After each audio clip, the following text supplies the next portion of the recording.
Now, I'm sure most of you have taken a plane ride somewhere.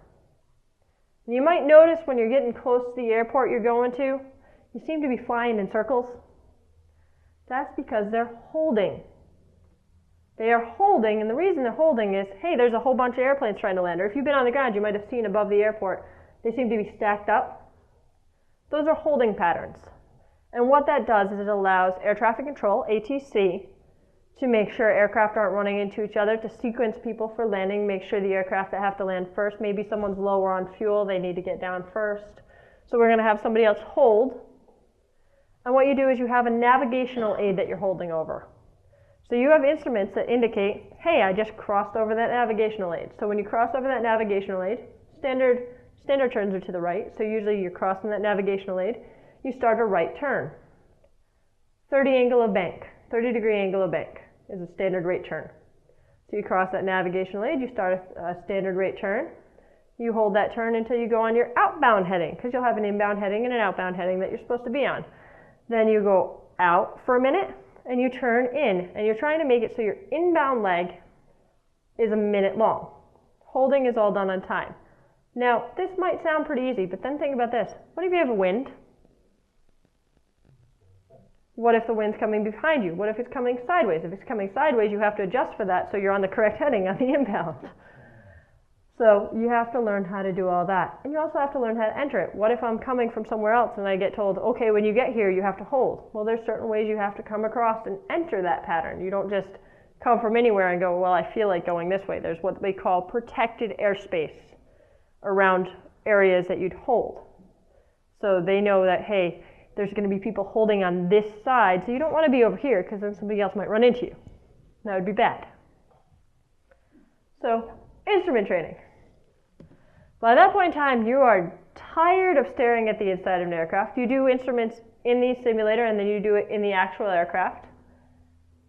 If you're lucky or unlucky, I'm not sure which, you actually get some days where you actually get to fly in the clouds and you go in and out of the clouds and you fly around and you get pretty good at it and there's different approaches.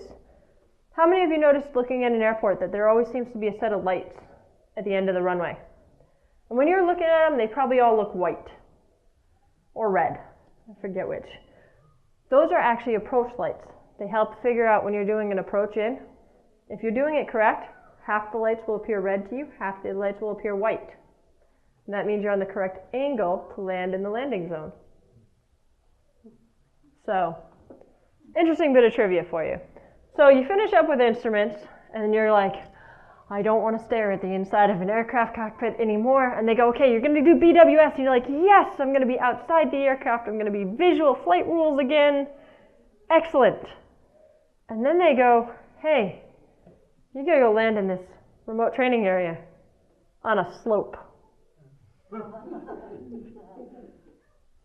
Or, I want you to go quickly and I want you to stop, but I want you to stay at the same level when you stop. Because when you stop a helicopter, the way you stop a helicopter, you're going forward, is you pull back on the cyclic, which causes the tail of the helicopter to go like this.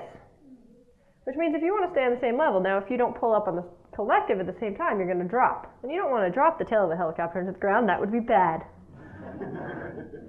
So they go, and stop. And you have to learn how to coordinate that, along with a bunch of other maneuvers. So this is what a remote training area looks like in Alabama, in the US. So you get through that, and finally you get through all that, you do your check ride, you learn how to navigate, you learn how to plot a route and fly it and fly along riverbeds and all that good stuff. And then they go, okay, now you get to go to your advanced airframe. And you're like, this shouldn't be too bad. Well, I'm a pretty decent pilot at this point in time, right?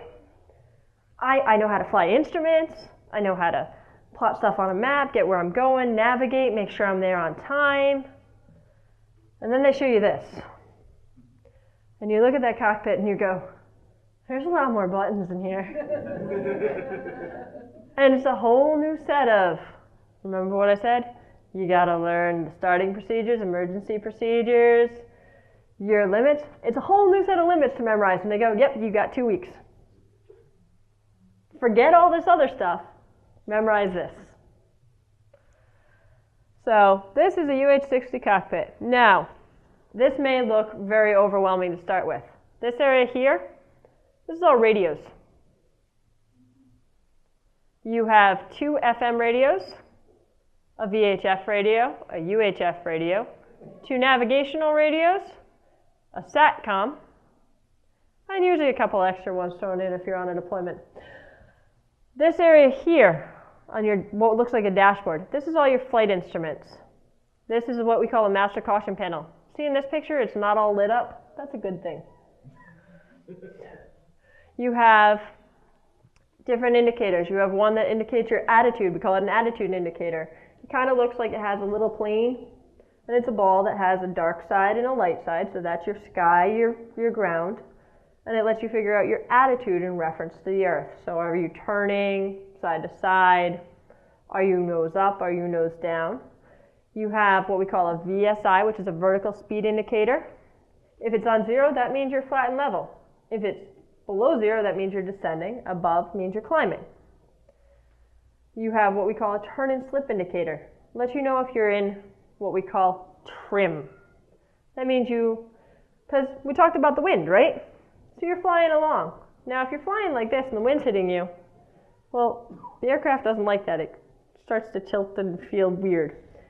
So to fly in a straight line from here to here, if the wind's coming from this side, you may actually fly like this. Here's the front of the aircraft. You're flying like this. You're going in a straight line. You're keeping it in trim. Make sense? Sort of, maybe. Throwing a lot of stuff at you. And you learn about flying in night vision goggles. Now, when you get into your advanced airframe, you do your basic flying stuff again. You learn how to do a pattern again. You learn your basic maneuvers, all your emergency procedures. You do another section of instruments, because the instruments are a little bit different in the Black Hawk. And then the last thing you learn is night flying. These pictures, this is what it looks like to look through a pair of goggles. Everything is green. You have different depth perception. You have all sorts of visual illusions you can get because it doesn't magnify anything. It just allows you to have more light. But it's all in a green color, so it's harder to tell if someone's coming or going. You'll see a light, but because you can't see color, you may not be able to tell what side of an aircraft it is, etc. And this is a picture of night flying in the States. So like a city with all the lights, these are the highways here, and you get a building that's lit up, and like little street lights and cars. So that's what it looks like to look through goggles, and that's what an aircraft looks like under goggles, people setting up. Finally, you get to graduate. Do a graduation ceremony and you earn your wings. I graduated flight school in November of 2010. In January of 2011, I deployed, but I was back with my unit for a little bit, so I did get to fly a little bit back with my unit. So flying in Rhode Island versus Alabama. This is Quonset State Airport. This is actually the airport I fly out of. You can see the C-130s on the Air Force side, the helicopters on the guard ramp here. This is a state-owned airport. You have Newport's actually over here, Newport, Rhode Island. And that's our approach in for landing to the north. So a lot of water, but nice little airport. A little bit of flying in the Northeast. And I'm showing these pictures so that when I get to talking about flying in Afghanistan, you'll see the difference. So this is flying in the Northeast in the fall, the lakes, the nice leaves. It's beautiful to fly in the fall up here. Gillette Stadium, flown over that a couple times. Never during a game, but flown over it a couple times. Local roads, reservoirs. And then I went on deployment. So I am part of a medevac unit. When I left for flight school, we had Hueys in our hangar. When I came back from flight school, we had all Hawks and we were going on a deployment. I'm going to give you a little background on dust-off, talk a little bit about the weather in Afghanistan, what our living arrangements were, the kind of training we did, and just a little bit about having fun. Because training never stops. As a pilot, even after you get your license, you are constantly studying, you constantly have evaluations every year. So a little bit of background history of what we call dust-off, medevac. We started doing helicopter evacuations at the end of World War II. Real basic evacuations. And then it really picked up in Korea. We moved almost 900,000 individuals during the Korean War via helicopter. Now this evacuation in Korea was in litters on the outside of the helicopter. There was no treatment en route. Where that really changed was when we got to Vietnam. Dust off, what we're known as, medevac helicopters are known as, is a call sign from Major Kelly, was a medevac commander in Vietnam, and he was key for getting the medical evacuation platform, getting medical evacuation helicopters as a primary mission. Because what they actually did with some of the helicopters in Vietnam is they had removable Red Crosses. Now people may go, why would that be a big deal? If you have a Red Cross on your helicopter, according to the Geneva Conventions, they're not supposed to shoot at you. Not supposed to. Operative word. But he started flying night missions to go rescue soldiers. He started doing round robins to bring medical supplies around and really built up the medevac community and the medevac mission. And you'll hear people do the quote of, when I have your wounded. Major Kelly was going into, as a pilot with a Huey, was going in to pick up a soldier out of an area, wounded soldier. There was a lot of enemy presence. The people on the ground told him, get out of here. His answer to them was, when I have your wounded.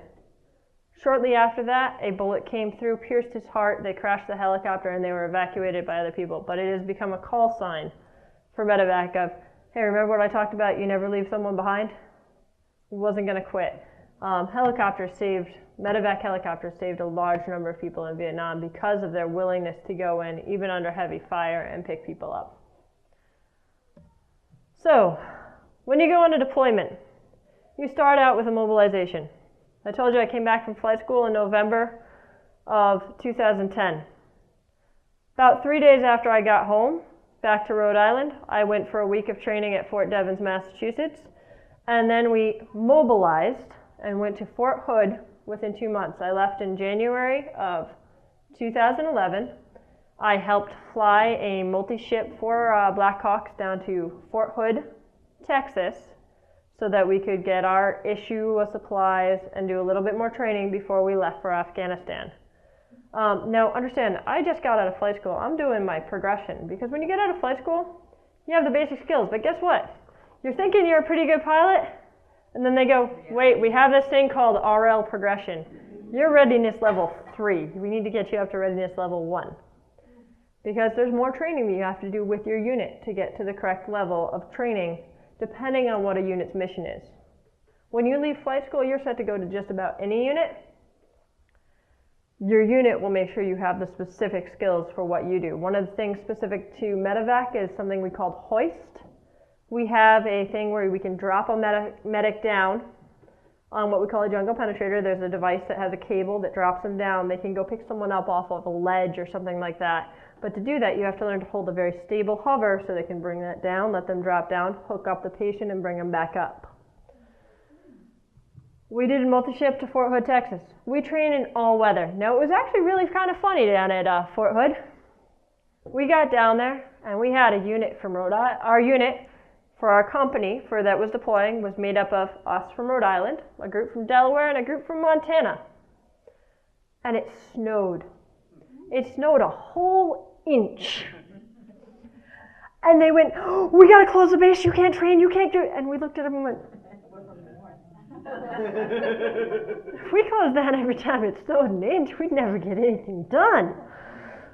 So we do train in all weather. We did some scenarios, a little bit of practice, so we'd have an idea of what we were looking forward to when we got to Afghanistan. We actually had some people from the unit who were over there come back and talk to us a little bit about what to expect.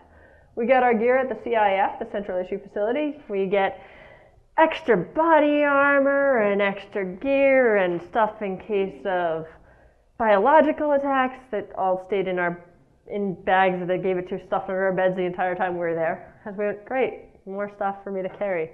But you get all your extra gear. They give you extra magazines, extra everything.